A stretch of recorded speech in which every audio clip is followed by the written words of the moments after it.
Olá, bom dia a todos. Sejam bem-vindos a mais um evento, mais um curso do projeto Todos pela Construção. Hoje nós vamos participar, vamos ter como participante hoje nesse curso o Evanir. O Evanir ele é contador da Fortus, né? E ele vai falar sobre as medidas de preservação de emprego e renda. O Evanir é contador, sócio-diretor da Fortus Group, mestre em economia e com ênfase em controladoria, especialista em ICMS, especialista em auditoria e perícia, consultor e instrutor do SEBRAE, do Rio Grande do Sul, conselheiro suplente do CRC, também do Rio Grande do Sul, e membro da Comissão de Contabilidade Gerencial do CRC Rio Grande do Sul. Evanir, muito obrigada, tá, por estar participando conosco aqui desse evento, ok? E, Evanir, está me ouvindo? Olá. Olá, bom dia, Evanir, tudo Bom dia a bom? Como todos. vai? Nós agradecemos a sua participação, tá, no nosso evento, no nosso projeto de Todos pela Construção, né, para falar sobre essas medidas de preservação de emprego e renda, né, que as empresas hoje estão com muitas dúvidas com relação a essa situação, hoje dentro dessa pandemia, desse todo o problema que está tendo, né, com as empresas paralisadas em função do coronavírus, né. Então, nós vamos iniciar aqui esse trabalho, e eu desejo a você uma boa palestra, um bom curso, né, para todos nós, né, e muito obrigada por fazer parte desse movimento conosco, tá bom? Bom trabalho. Muito obrigado. Nós da Fortes que agradecemos aí essa possibilidade de compartilharmos um pouco do nosso conhecimento nesse momento tão difícil e fazermos cumprir a missão da nossa empresa também, que é de levar o conhecimento, sermos referência, não é, em conhecimento nas áreas que nós atuamos, e a área de recursos humanos é uma delas. A Fortes Group é um grupo de empresas que tem não apenas contabilidade, mas também a parte de recursos humanos. Então, de antemão, eu quero já trazer aqui uma boa notícia. Eu sou daqui do Sul, sou de Porto Alegre, a nossa Rádio Gaúcha aqui sempre atenta e referência também. Agora pela manhã trouxe uma notícia que a Caixa Econômica Federal está liberando linhas de crédito para as empresas da área de construção civil. Estavam aguardando já há algum tempo essa decisão. Junto a ela, trouxe também um aumento do período de carência para o pagamento da primeira parcela. Então, para quem tomar o empréstimo para pagamento da casa própria, apartamentos, não é? Então, uma boa notícia para a área da construção civil. Então, assim, de antemão, deixa eu só me organizar aqui para passar a minha apresentação.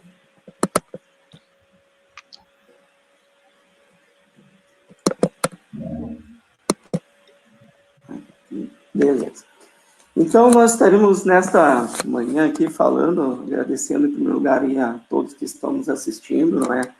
Prestigiando e dizer que para nós realmente, assim como para todas as empresas do Brasil, que hoje ninguém está ficando fora, né, dessa situação delicada que nós estamos passando por causa da pandemia do coronavírus, Covid-19, né, que está atingindo a todo mundo, não só as pessoas físicas, mas as pessoas jurídicas. Então, essas ações do governo aí, que no meu entendimento elas foram bem pontuais e muito positivas, medidas para preservação de emprego e renda, mas eu também digo que são medidas para preservação dos negócios das nossas empresas, porque isso vai passar, e depois que passar, se nós tomarmos neste momento decisões equivocadas de desligamento, por exemplo, das nossas equipes, como é que ficará depois quando tivermos que retomar?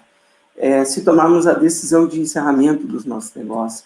Então, eu vejo que essas medidas tomadas pelo governo, elas são muito bem-vindas. É necessário, sim, ter a participação efetiva e forte aí do nosso governo. Eu preparei, então, aqui para nós falarmos um apanhado das últimas medidas do governo, e a medida provisória 927, 932, 936, também a circular 893 da Caixa Econômica Federal, que trata do Fundo de Garantia, e a portaria 139 da Previdência Social. Eu não sou advogado, sou contador de formação, mestre em economia, mas no nosso dia a dia nós atendemos mais de 100 empresas, e o que a gente está tentando trazer aqui é um pouco do nosso conhecimento prático, efetivo, conhecimento do dia a dia aplicado, naturalmente sempre respeitando as opiniões jurídicas, e questões pontuais devem sempre ser consultado o advogado. A gente quer deixar registrado nesse momento aqui. Então, a Fortus RH, não é, neste momento tem trazido muitos esclarecimentos para os nossos clientes. Nós podemos destacar aqui que aqueles que estão mais trazendo dúvidas são aqueles relacionados à MP 936, que trata da redução, não é, das jornadas de trabalho, das suspensões de contrato. Mas vamos seguir aqui, então, a ordem da nossa apresentação, certo? Bom, em primeiro lugar, como isso aqui é um curso, nós queremos destacar a importância do conhecimento do que é uma medida provisória, né? Uma medida provisória é um instrumento legal do Poder Executivo, né, que em momentos como esse que a gente está passando, deve e pode ser utilizado. Ela tem uma força de lei a partir da sua publicação. Ela deve, para virar lei, ser votada em até 60 dias ou até 120 dias, porque ela pode ser prorrogada por mais 60, pelo nosso Congresso. O Congresso tem o poder de anular a medida provisória, aprovar integralmente ou aprovar com alterações. Então, a gente tem que ter um cuidado que essa medida provisória, assim como outras que a gente já teve, que foram simplesmente não votadas pelo Congresso e elas perderam a sua validade, ou mesmo outras foram votadas e tiveram alterações ou totalmente anuladas. Então, é importante ressaltar que essas medidas provisórias, elas têm validade por até 120 dias. Naturalmente, esperamos que toda essa pandemia tenha passado, né, nesse período, e a gente tem fé nisso. Vamos falar um pouquinho, então, da primeira medida provisória, a MP 927/2020, que ela trouxe mudanças trabalhistas, né, nessa emergência aí do Covid. Essa MP, ela foi...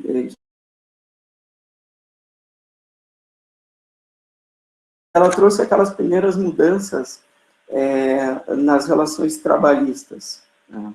Ela trouxe a questão da migração para o teletrabalho, onde ela possibilitou a mudança desse regime de presencial nas empresas, em loco, para o teletrabalho e as notificações em 48 horas, então ela permitiu uma agilidade nessa mudança, nesse período de mudança. Aí a gente tem uma questão a ser cuidada, que é um acordo com os empregados, né, em relação ao uso de seus equipamentos, internet, telefonia. Sempre é importante que os empregadores façam um acordo sobre o uso desses equipamentos. Minha sugestão é que esses acordos sejam por escrito. Então, um acordo para o uso do computador, da internet, que pode ser, por exemplo, uma indenização ou um valor para custear, né, indenizatório para custear o uso desses equipamentos particulares, então, pelos empregados que estiverem em teletrabalho. A MP também permitiu a antecipação de férias individuais, e aí trouxe várias mudanças nas regras de férias. Nós temos a notificação em 48 horas, que antes era 30 dias antes do período, né, antes do início das férias, agora é permitido que se faça a comunicação em 48 horas. Esta comunicação ela pode ser feita por outros meios, não apenas pelo meio escrito, em que a pessoa vai colocar, então, o seu recebido, pode ser por e-mail, por exemplo. Aí tem o conselho, né, de que se registre e se guarde este e-mail, que seja realmente de forma escrita ou outra forma eletrônica. WhatsApp, tem muita gente utilizando, guarda a tela do WhatsApp. O pagamento das férias, elas podem ser realizadas até o 5º dia útil do mês seguinte, não é? Até então, a gente tinha que fazer o pagamento das férias antes do empregado começar o gozo das férias. Agora é permitido que o principal seja o valor equivalente ao salário durante o período de férias seja pago até o 5º dia útil do mês seguinte, né?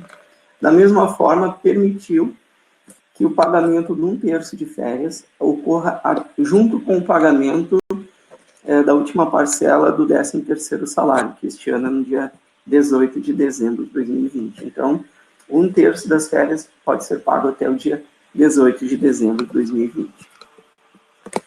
Da mesma forma, as férias coletivas podem ser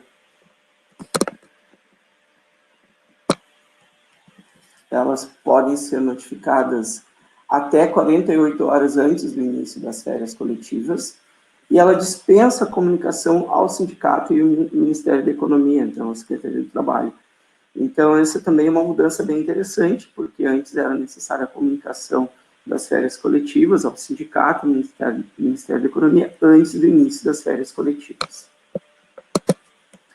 Essa medida também, ela trouxe consigo a suspensão de férias de profissionais da área de saúde. Naturalmente, né, esses profissionais estão necessários para o enfrentamento, né, nesse momento difícil. Então, a medida provisória permitiu a suspensão das férias desses profissionais para que, então, auxiliem aí, né, a nossa comunidade médica. Antecipação de feriados, então, foi permitido antecipar feriados municipais, estaduais, federal. Cuidar dos feriados religiosos, que é necessário uma concordância do trabalhador, né? E pode compensar com banco de horas. O importante entendimento aqui é que a gente estará antecipando feriados, então, quando tiver um feriado futuro, então, haverá um dia trabalhado por esse empregado, né?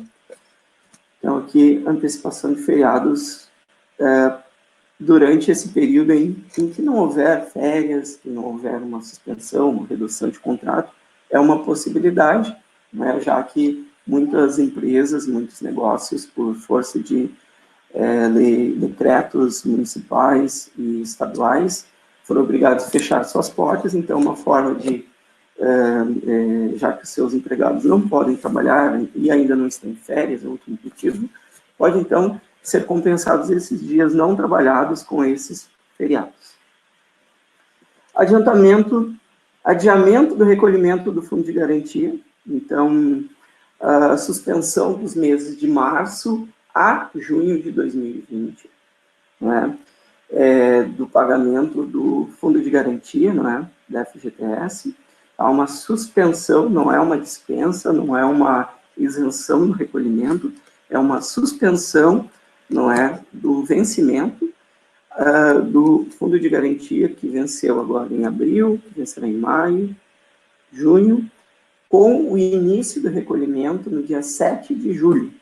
Então, é importante que as empresas estejam preparadas, não é? Que a partir de julho já haverá o recolhimento do fundo de garantia. Esses pagamentos suspensos, eles poderão ser parcelados, então, depois, né, a partir de julho, em até 6 parcelas, sem incidência de multa e juros. Também foi previsto, na medida 927, a suspensão de exigências de saúde e segurança no trabalho. Aqui a gente está falando para a área de construção civil, muito importante, porque a área de construção ela tem todos os seus exames médicos, exames periódicos que devem ser observados, e a medida provisória ela não dispensa que esses exames aconteçam. O que ela prevê? Que durante a pandemia haverá a suspensão, não dispensa.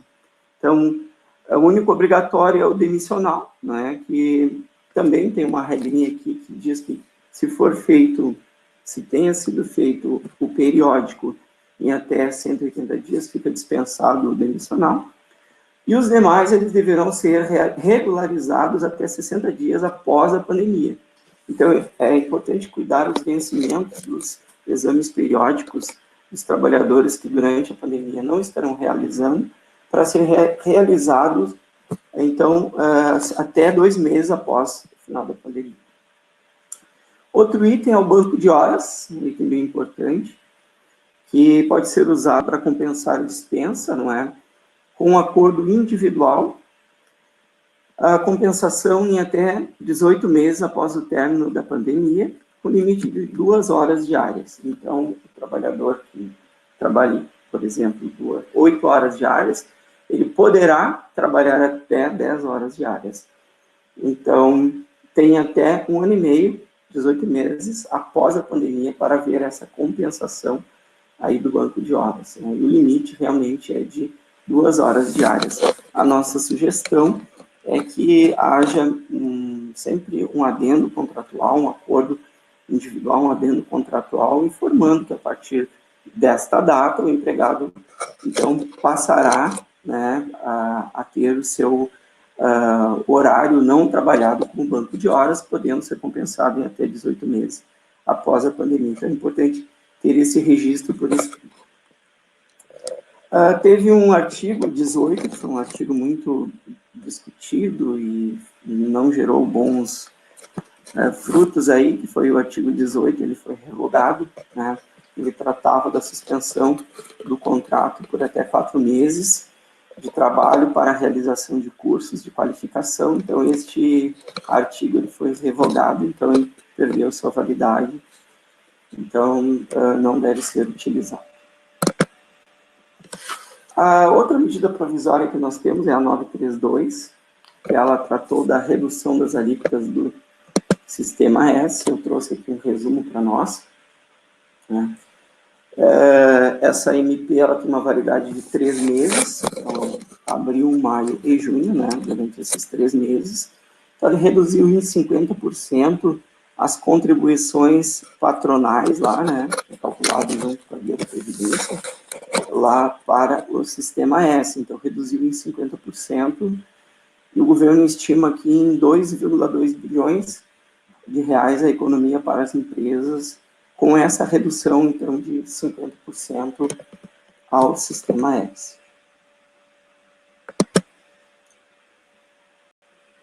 Então, chegamos à medida provisória 936 de 2020.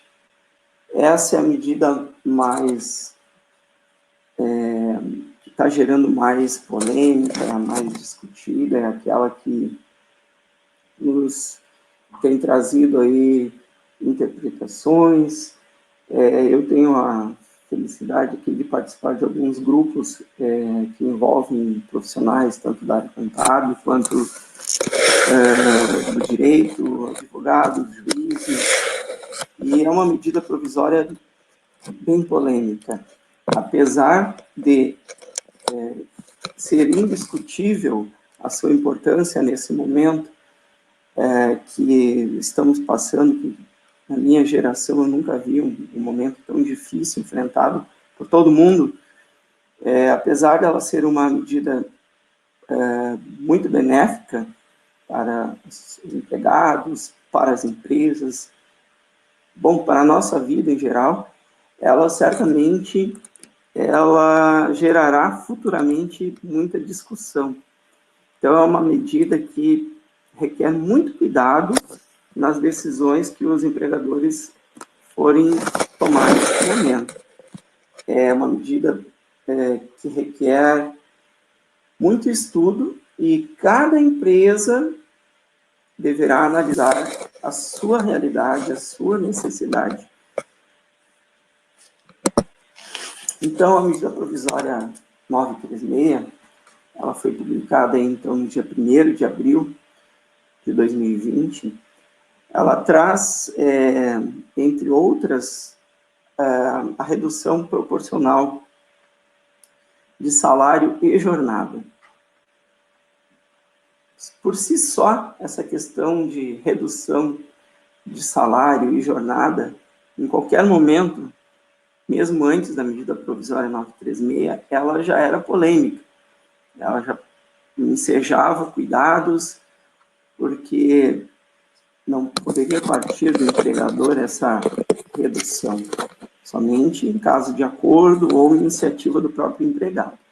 Mas, enfim, essa medida provisória, que ela tem o intuito, né, de manutenção de emprego e renda, né, E eu vou além, manutenção de emprego, renda e manutenção dos negócios, porque muitos dependerão da aplicação dessa medida provisória para permanecer em atividade.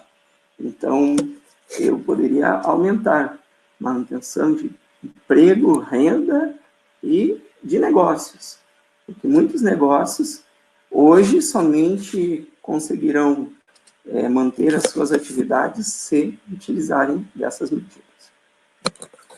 Em relação à redução proporcional de salário e jornada, a medida prevê uma redução de 25, 50 ou 70, aqui está 75, eu peço que considerem 70, por gentileza, proporcional de salário e jornada.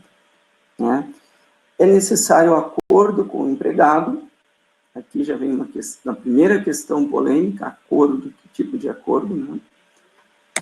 O salário hora deverá ser preservado, então o que poderá haver é uma redução de jornada e salário proporcional, mas nunca redução do salário hora.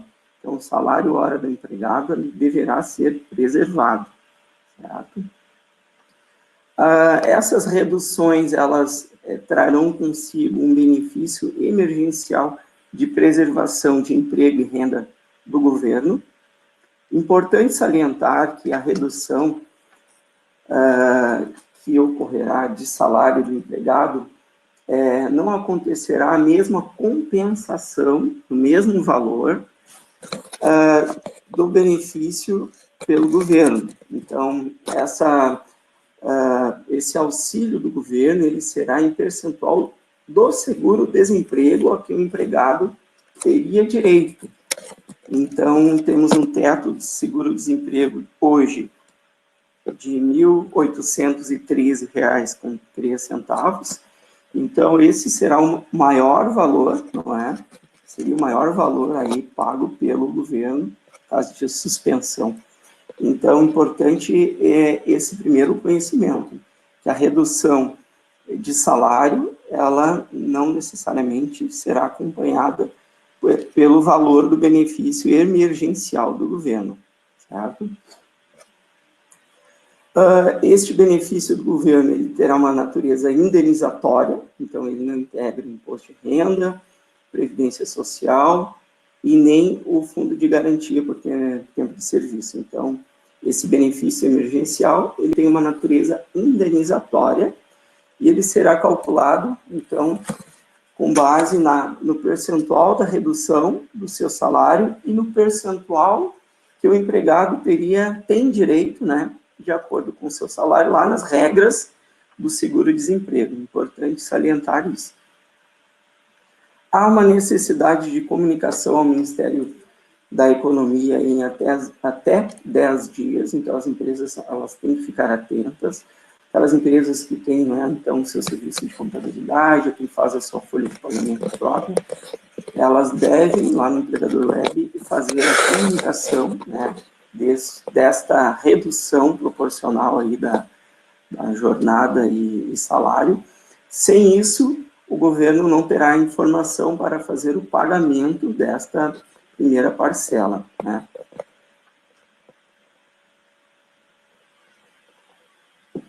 A primeira parcela, então, ela será paga 30 dias após este acordo, essa comunicação, né, esse acordo lá entre o empregado e as empresas.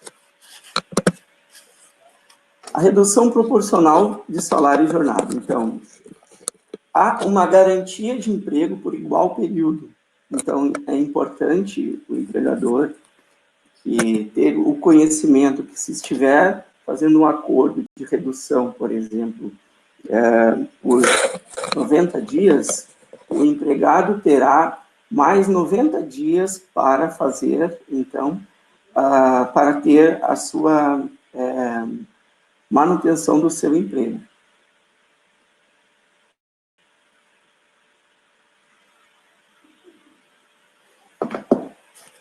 Caso seja desligado após esse período, o empregado receberá o seguro-desemprego normalmente. Então, o empregado que tiver recebido esse benefício do governo, ele não perderá, então, o direito ao seu seguro-desemprego, se após esse período de estabilidade ele for desligado, ele receberá, então, o seu seguro-desemprego normalmente. A redução proporcional, então, de salário e jornada, ela poderá ser em, no máximo, 90 dias. Então, cada empresa, conhecendo a sua realidade, ela poderá usar um período menor, mas é no máximo 90 dias. Né? O comunicado, então, como eu comentei, tem que ser ao Ministério da Economia, né, no prazo de até 10 dias. Cancelamento dessa redução, como é que ele ocorre? Ele, até 2 dias após o fim da calamidade, né, então, aqui cabe um destaque importante que a calamidade, estado de calamidade, são os estados, municípios que têm os seus decretos, então ficar muito atentos aos decretos municipais, estaduais do estado de calamidade, porque até 2 dias após o fim do estado de calamidade, então, haverá o cancelamento, né, desta redução de salário e jornada. A data é estabelecida em acordo, então, se o empregador estabelecer um prazo de 60 dias ou 30 dias, após esse prazo, então, seus empregados eles deverão retornar ao trabalho, ou uma decisão do empregador. Se a empresa, por uma permissão, então, dos municípios, né, puder retornar às suas atividades, o empregador poderá, então, convocar, chamar, então, os seus empregados novamente ao trabalho. Então, isso não é um período fixo, definido, que não possa acontecer o retorno antes deste período. Então, poderá acontecer nessas 3 condições. Suspensão do contrato de trabalho. Então, durante o estado de calamidade, estou acompanhando aqui o nosso tempo. Então, a suspensão do contrato de trabalho. Durante o estado de calamidade, né? Então, terminando o estado de calamidade, essa suspensão ela tem o seu termo. A possibilidade de suspender os contratos por até 60 dias, diferente, né, da redução de jornada e salários. A suspensão do contrato é 60 dias, podendo ser divididos em 2 períodos de 30 dias. Então, tem que se ter este cuidado que a suspensão do contrato é 2 meses, se não 3 meses, como na redução de jornada e salário. É vedada a realização de qualquer atividade pelo empregado durante esse período de suspensão. Então, efetivamente, tem que haver uma suspensão do contrato. E aí, a gente liga um alerta e faz um destaque especial aqui, de que se houver a suspensão do contrato, que os empregadores efetivamente não convoquem seus empregados, se isso acontecer, retorna ao trabalho, né? Então, deve ter bastante cuidado com as comunicações, com perguntas, com qualquer questão assim de algum serviço excepcional que porventura aconteça. Deve ser uma decisão bem pensada, porque poderá haver problemas futuros, né? A manutenção dos benefícios, essa é uma questão importante de destacar. Se houver a suspensão do contrato de trabalho, quem paga plano de saúde, quem paga o vale alimentação, vale refeição, devem ser mantidos esses benefícios, não é? Então, os benefícios, eles não podem ser cancelados durante o período de suspensão de contrato de trabalho. Tem uma questão em relação ao vale transporte, que ele é um pouco polêmico, mas talvez a substituição desse benefício por vale alimentação, por exemplo, seja uma alternativa que evite algum questionamento futuro, mas vale transporte, algumas empresas entendem não ser devidos, outras entendem que, como os benefícios eles devem ser mantidos, o valor do benefício poderia ser substituído por algum outro, mas isso é uma questão polêmica, mas o que diz na medida provisória é a manutenção dos benefícios. O empregado, durante essa suspensão do seu contrato de trabalho, ele receberá, então, 100% do valor do que ele tem direito ao seguro-desemprego, então ele não receberá exatamente o valor que ele recebe de seu salário, então o teto do salário do seguro-desemprego é R$ 1.813,03 e o valor mínimo é R$ 1.045, então o empregado que tiver o seu contrato suspenso receberá até este valor pelo governo. Se porventura futuramente houver o desligamento, ele permanecerá então com o seu direito de receber o seu seguro-desemprego. Esse recebimento neste momento de suspensão do contrato, ele não vai prejudicar o empregado futuramente. Indenizações, né? Caso ocorra, então, a demissão durante o período de estabilidade previsto na medida provisória, então, se o empregador ele utilizar de algum desses benefícios, da redução de jornada ou da suspensão do contrato, e houver a demissão durante o período de estabilidade, então haverá uma indenização com o mesmo valor do acordo vigente. Então, os empregadores, eles, ao tomarem esta decisão, redução ou suspensão dos contratos, né, devem estar atentos que terá essa estabilidade e poderá ter, então, essa indenização se, porventura, o empregado for desligado. Havendo demissão por justa causa ou a pedido do empregado, não se aplica esta indenização. Aplica-se, inclusive, nos casos de contrato de aprendizagem e jornada parcial. Em que caso que não se aplica, então, essa medida aqui? Para os aposentados, né, estagiários, em seguro-desemprego, bolsistas ou afastados. Então, a medida provisória ela não se aplica nesses casos, aposentado, estagiário, que já esteja recebendo, né, o seguro-desemprego, bolsistas ou afastados do trabalho. Então, são situações em que os aposentados já estão recebendo um benefício, o seguro-desemprego, os afastados, né, e estagiário e bolsistas que não estão regidos aí pelas leis trabalhistas, né, leis próprias, também não se aplica esta medida provisória 936.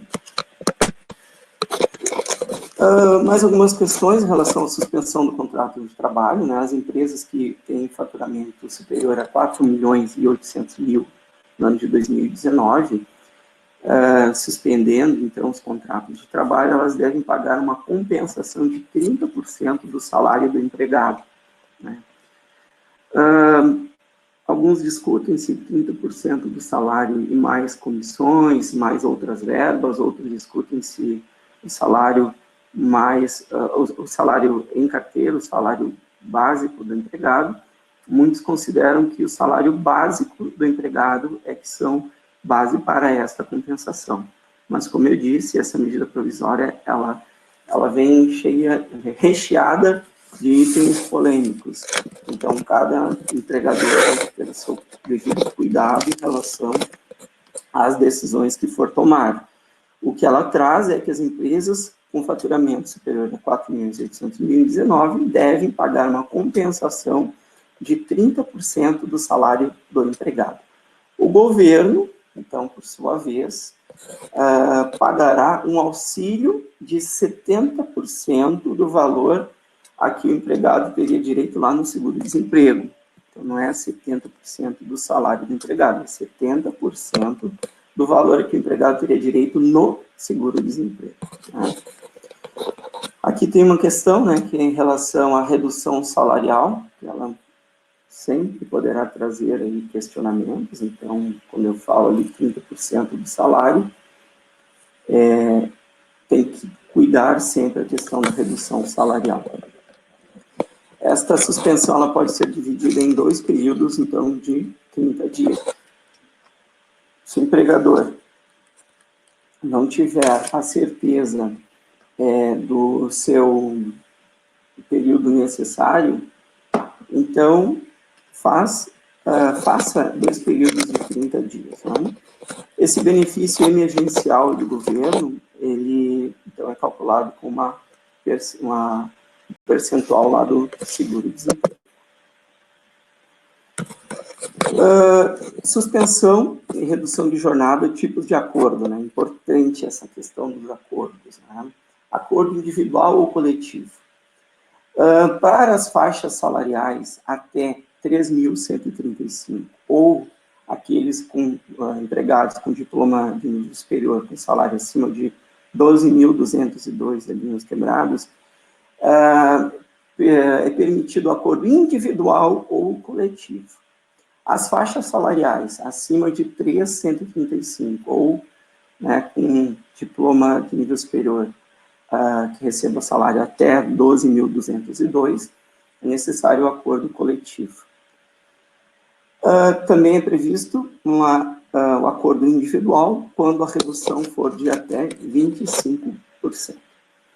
Aqui eu tenho uma consideração e é um entendimento dos grupos que eu participo e meu mesmo, que apesar das regras trazidas aqui, sugerindo, permitindo acordos individuais, é de uma forma mais segura para os empregadores que façam acordos coletivos sempre que possível, né? Procure o acordo coletivo. É um acordo que envolva todos os seus empregados e, neste acordo, esteja incluído, então, as suas deliberações para cada área, para cada setor, procurando não discriminar, que o acordo ele seja equânime para todos os seus empregados, evitando discriminações, que seja um acordo coletivo que seja o mais justo possível, justifique as determinadas áreas que terão suspensão, áreas que terão redução, áreas que terão teletrabalho, né? Porque é permitido pela medida provisória que a gente tenha todas essas mudanças em um único acordo coletivo, né? Esse acordo, naturalmente, discutido aí junto aos sindicatos, né?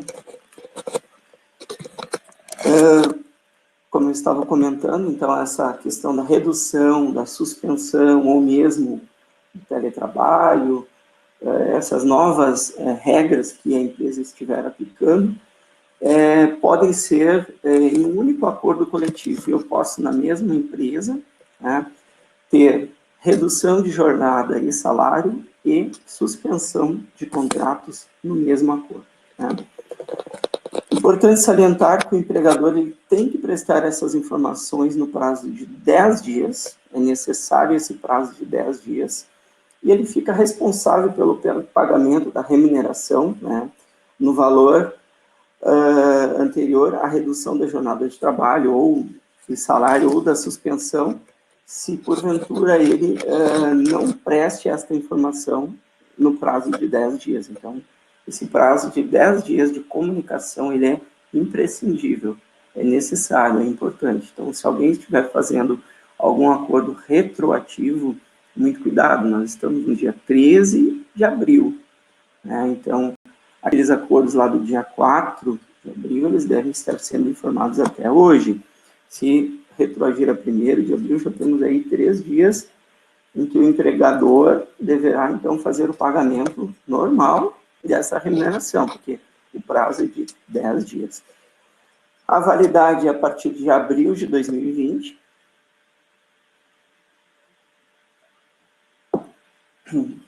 Algumas empresas estavam esperando que retroagisse a março, mas não, a medida provisória ela é a partir de abril, né? E conforme anunciado pelo nosso secretário de Trabalho, essa redução de jornada, que eu achei bem interessante, ela pode ser em dias trabalhados, não somente em jornada diária. O que quer dizer com isso? Posso reduzir de 8 para 6 horas diárias, ou eu posso reduzir o número de dias trabalhados pelo trabalhador, né, ao longo dos 30 dias do mês. Exemplo, pode trabalhar 20, 25 dias, reduzir proporcionalmente, né? Então, trabalhar 20 dias e não trabalhar 10. Né? Isso, em alguns casos, pode favorecer aí a organização, né, de muitos negócios. Trabalha 50% dos dias do mês. Então, uma turma trabalha 15 dias e outra 15 dias, havendo uma redução de jornada de 50%. Isso é um item também polêmico, porque entendemos que a jornada via de regra, jornada de trabalho diária, não é? Mas, pelas palavras do nosso secretário do Trabalho, não é? Essa jornada pode ser distribuída ao longo do mês, porque é um momento de excepcionalidade, é um momento em que qualquer medida favorável à manutenção do emprego e renda deve ser tomada, e, segundo ele, esta condição de redução, então, existe, né? Não apenas de jornada diária, mas também da jornada ao longo do mês. Estamos encaminhando aqui para o final já, nós temos poucos minutos. Eu vou falar aqui da portaria 139, né, a portaria 139 da Previdência Social, desculpem, que ela prorroga o vencimento da contribuição previdenciária patronal, 20%, né, de empregadores e avulsos, né, é importante destacar que essa portaria ela prorrogou, então, da competência março de 2020, vencimento em agosto de 2020. A competência abriu para outubro de 2020. Aplica-se, inclusive, ao empregador doméstico. Então, a redução dos 8% patronal, mais os 8% do seguro de acidentes também estão prorrogados. Aqui temos algumas observações importantes, não é? Que com a leitura dessa portaria, a gente entende que não está contido na prorrogação dessa contribuição previdenciária o valor da contribuição sobre prolabores e autônomos, né? Também não prorrogou o RAT, né, que deve ser recolhido pelas empresas de categoria geral, e ainda nós temos a regra específica da contribuição lá para os terceiros, né, a medida provisória 932, que eu já comentei. E continua sendo obrigatório o recolhimento, né, das contribuições descontadas dos empregados. Então, se os empregadores têm empregados, né, naturalmente é necessário fazer o recolhimento dessa contribuição que foi descontada, então, dos seus empregados, né. São observações importantes. Tem aqui um resumo, né. O FGTS ele poderá então, o FGTS poderá suspender o pagamento do FGTS dos meses de março, abril e maio, declarando na modalidade 1. Então, as empresas devem declarar dívida, né? Devem declarar essas dívidas. Então, a folha de março, um resumo aqui, na folha de março, pode deixar de recolher o FGTS, o 20% patronal dos empregados, mais o FGTS. Na folha de abril, pode deixar de recolher os 20% patronal dos empregados, mais o FGTS, mais a redução das outras entidades. A folha de maio pode deixar de recolher, então, FGTS, a redução de outras entidades, e a folha de junho, a redução do valor de outras entidades. Isso aqui é um resumo bem interessante para ser guardado e entendido o que até o momento está previsto, né? Porque dependendo do andar da carruagem, poderá haver novas portarias, novas medidas, mas até o momento, até sexta-feira, era isso que nós tínhamos.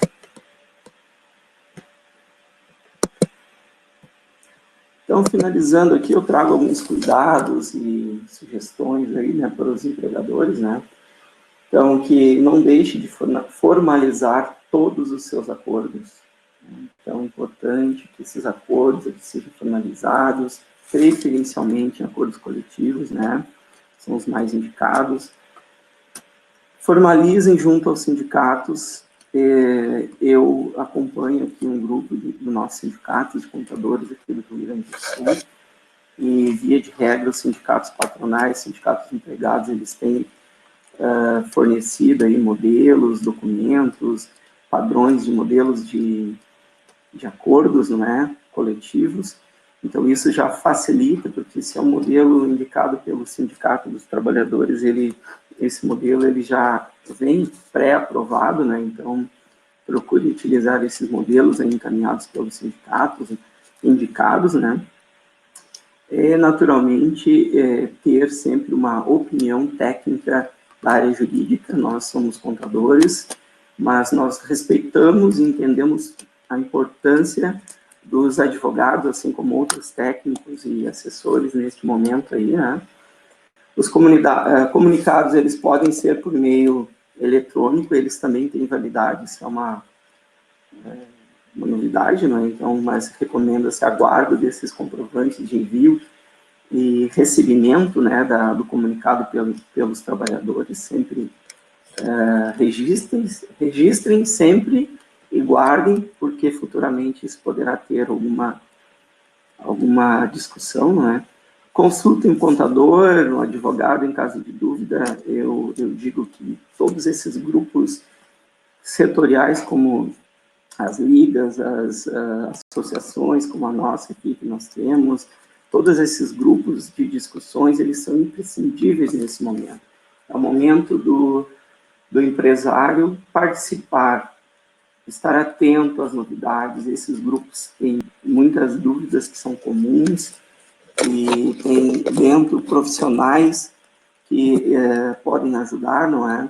Então, usem, aproveitem, participem, seu sindicato, sindicatos patronais, associações, ligas, todas essas entidades, não é, que podem auxiliar aí nas dúvidas para que não tenhamos, não é, futuramente problemas trabalhistas, não é? Em caso de teletrabalho também, registrar sempre por escrito todos esses acordos, né, com os empregados, fazendo os adendos contratuais necessários. Sugestões, né? Então, aqui vem uma opinião desse contador aqui, não é, empresário, né? Nós temos aí também nossos 20 empregados e atendemos mais de 100 empreendedores com seus empregados. Lembre-se que essa pandemia ela vai passar. Por isso nós temos que estar preparados neste momento para enfrentar e para o retorno aos trabalhos, né? Então, nós sugerimos que organize seu fluxo de caixa utilizando todos esses benefícios do governo para termos fôlego, para tocarmos mais adiante, para estendermos o máximo possível as nossas reservas que porventura tenhamos, ou aqueles que não têm a reserva utilizem todos esses recursos que o governo está possibilitando. Mesmo com recurso em caixa, reserve para o retorno das atividades, né, utilizando nesse momento o necessário, né, não necessariamente deixando de fazer as reservas. Então, se eu não pagar agora minha contribuição previdenciária patronal, eu crio uma reserva para quando eu tiver que pagar, né? Preserve dentro da possibilidade a sua equipe de profissionais, porque eles serão necessários futuramente, né? Então, um profissional desligado, ele levará consigo investimentos que a empresa fez no treinamento, todos os valores da empresa, conhecimento de processos, conhecimento de produtos, a confiança que este empregado, né, tem com os clientes das nossas empresas. Então, importante, né, entender que a gente está passando por um momento difícil, mas que nós temos que pensar também no médio e longo prazo. Então, temos que sempre lembrar que este momento difícil vai passar, né? Então, muito obrigado. Acredito que a gente tenha algumas perguntas agora para responder, né? Oi, Evanir. Olá. Muito boa a sua apresentação. Sim, nós temos algumas perguntas. O George Rodrigues, ele quer saber se essas regras são iguais para micro e pequenas empresas e para grandes empresas, se existe alguma diferença com relação a essa situação. Sim, essas medidas elas estão previstas lá na MP 936 para as empresas acima de 360 mil anuais, e está valendo para as empresas acima de 360 mil reais anuais. E também há uma diferença, sim, em relação às empresas com faturamento em 2019, acima de 4 milhões e 800 mil, que essas, elas têm aquela compensação, não é, de 30% do salário do empregado em caso de suspensão. Mas, via de regra, a medida provisória 936, que é o que está falando, né, ela se aplica a quase todas as empresas com essas condições que eu comentei agora. Ok. Existe alguma diferença para os funcionários recém-contratados e aqueles que já estão há mais tempo na empresa? Não. Isso foi deixado bem claro pelo secretário especial do trabalho, né, secretário de trabalho, que essas regras se aplicam a todos os empregados, né. Claro que cada empregador terá sua decisão, empregados que estão em contrato, ele vai tomar a decisão antes, não é, de fazer qualquer acordo, né, ele vai tomar a sua decisão, mas ele se aplica a todos os empregados, tem aquelas condições lá de quem está afastado, né, estagiários, entre outros, lá, aposentados, aquilo lá é uma situação específica, mas, via de regra, se aplica a todos os empregados da empresa. Excelente. Mais uma pergunta: é obrigatório a intermediação dos indicadores para estabelecer esses acordos? Indicadores ou do sindicato? Pode repetir a pergunta, por gentileza?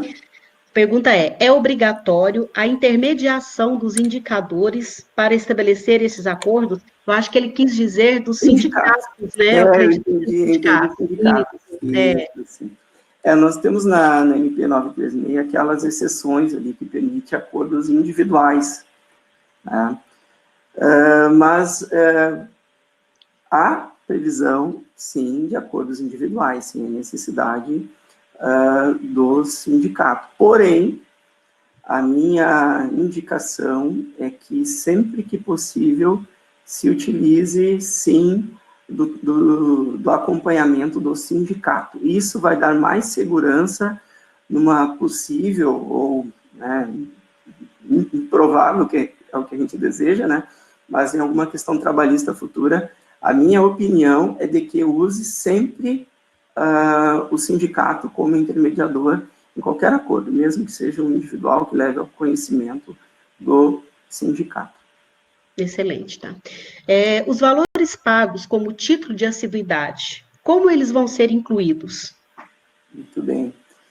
Essas questões, elas não ficaram claras na medida provisória 936. E ela é polêmica. Nos grupos que eu participo, uns entendem que as reduções são baseadas no salário contratual, salário básico, né? Outros entendem que deve ser considerado também as variáveis. Então, não tem uma resposta objetiva. A resposta mais adequada verifique a melhor situação para a sua empresa, né? Aquela que é a menos prejudicial, aquela que venha trazer menos riscos futuro para o seu negócio, uma causa trabalhista, converse com os seus empregados, porque os empregados também não querem ser desligados neste momento difícil, porque depois a recolocação no mercado será muito difícil. Isso é inquestionável. Então, os empregados, neste momento, eles também têm que estar atentos, porque é melhor uma redução agora e uma preservação do seu salário, assim que retornar, né, ao contrato, até porque, não está aí nas perguntas, acredito, mas eu quero ressaltar que eu só posso recontratar o empregado após 180 dias, não é, do desligamento. Então, não adianta agora tomar a decisão de desligar todo mundo e mês que vem recontrato todo mundo, porque isso não está permitido na CLT. Compreendido. O Ademar Soares está perguntando: periculosidade e insalubridade permitidas que sejam mantidas durante o afastamento, já que o empregado não está exposto? A mesma resposta anterior eu sigo, né? Que dependendo do entendimento do empregador, ele não está exposto nem à periculosidade e nem à insalubridade. Então, a princípio, né, ele não teria esse direito. Mas aí tem outras questões, que é a redução salarial. então cada empregador ele vai ter que tomar esta decisão, né? Entendi. Ok. Existe uma cobrança pelos sindicatos, quer dizer, os sindicatos podem fazer alguma cobrança para intermediar esses acordos? Existe uma previsão legal para isso? Sim, os acordos coletivos, e principalmente esses negociados nas convenções coletivas aí com sindicatos patronais, sindicatos de empregados, eles podem estar prevendo algumas cobranças, né? Então, aí vai muito da sensibilidade, mas também da necessidade, né, de cada entidade sindical. Há entidades que, se não tiver uma contribuição dos seus empregados, não tem condições nem de pagar um advogado para auxiliar nesses acordos, não é? Também, por outro lado, tem sindicatos que têm essa estrutura, essa condição, que podem facilitar a condição nesse momento. Então, isso é muito relativo e depende de cada entidade sindical. Mas, sim, há a possibilidade dos sindicatos cobrarem para fazerem essas intermediações. Então, isso é legal, totalmente legal, se o sindicato, tanto patronal quanto laboral, optarem por fazer esse tipo de cobrança, é legal. Eles estão legal basados porque é previsto nas convenções coletivas, não é? Então, as convenções coletivas, elas também têm força de lei, mas, como eu disse, né, depende de cada instituição sindical. Algumas dependem dessas contribuições para terem as mínimas condições, né, de oferecer uma negociação ou mesmo homologar todos esses acordos. Então, aí nós temos que também ter essa compreensão, né, que é um momento que os sindicatos eles foram novamente trazidos à sua importância, que eu sempre destaquei a importância dos sindicatos, tanto na defesa dos empregados quanto na defesa dos empregadores, porque eles conhecem os dois lados, e os sindicatos foram trazidos à tona nesse momento a sua importância. Então, cada sindicato deverá realmente avaliar a sua necessidade. Excelente. Mais uma pergunta. Quais as penalidades caso não cumpra o que está dentro do decreto? Importante. Porque o decreto, ele diz que as penalidades, elas são importantes, elas devem ser... Mudamos aqui. Então, as penalidades, elas são aquelas previstas lá no artigo 25 da Lei 7998 de 90, com as multas previstas no artigo 634A da CLT. Então, as multas, elas podem chegar a R$100 mil, dependendo da gravidade, não é, das infrações que a empresa cometa nesse momento. Então, a gente aconselha que realmente observe, atente ao que está descrito na medida provisória, e conte com a ajuda de sindicatos, com entidades setoriais, contadores, para evitar realmente essas penalidades, que elas podem ser bem altas e comprometer até o futuro da entidade. Excelente. Como ficam as atividades essenciais? Como elas devem funcionar? Pois é, interessante, né? Ao mesmo tempo que nós estamos num momento de calamidade, não é? Tem atividades que não podem ser simplesmente paralisadas, como fornecimentos básicos de água, energia elétrica, telefonia, assistência hospitalar, médica, alimentos, serviços funerários, transportes coletivos, telecomunicação, processamento de dados, perícias, atividades portuárias, ou seja, tem uma série de atividades que as entidades deverão se organizar da melhor forma para continuar com as suas atividades, aí utilizando todas aquelas medidas de saúde e segurança no trabalho, né, principalmente saúde nesse momento, né, as medidas preventivas, aquelas que puderem trabalhar em home office e trabalho, redução de equipes, redução de circulação de pessoas dentro das suas atividades, das suas empresas, mas essas atividades, elas deverão permanecer funcionando. Eu tenho um exemplo de clientes que são da área de telecomunicação, que mesmo elas sendo obrigadas a continuar com a sua atividade, houve uma redução substancial na sua demanda de trabalho, porque não estão comercializando, né? As empresas que estariam comercializando, não tem, seus profissionais da área comercial estão em casa, estão reduzidos, então, mesmo essas atividades, elas também poderão usufruir desses benefícios das medidas provisórias dentro da sua necessidade e capacidade.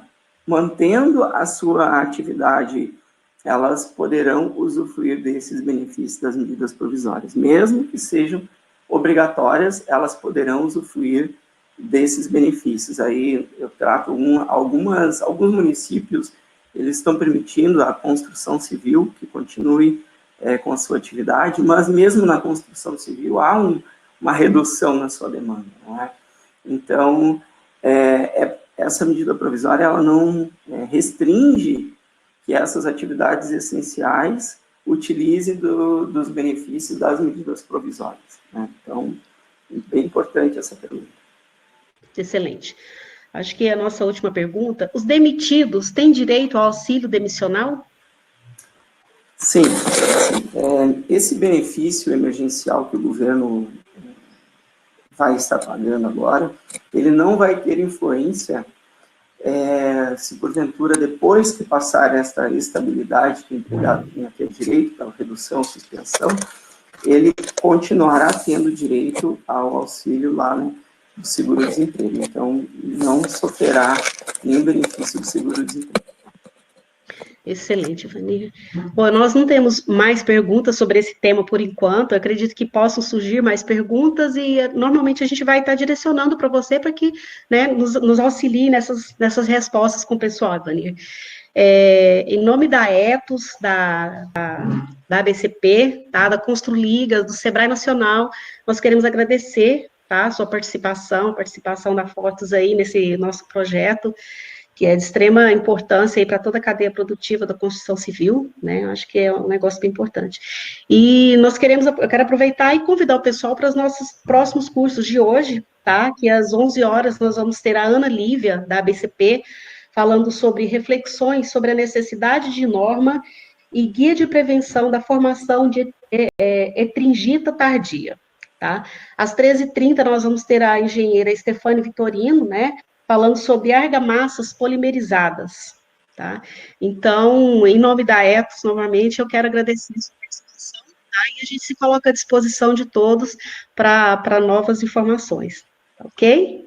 Muito obrigada, Vanir. Tenha um bom dia, tá? Uma boa tarde, tudo de bom para você. Um abraço. Obrigado pela oportunidade. Até a próxima. Até a próxima.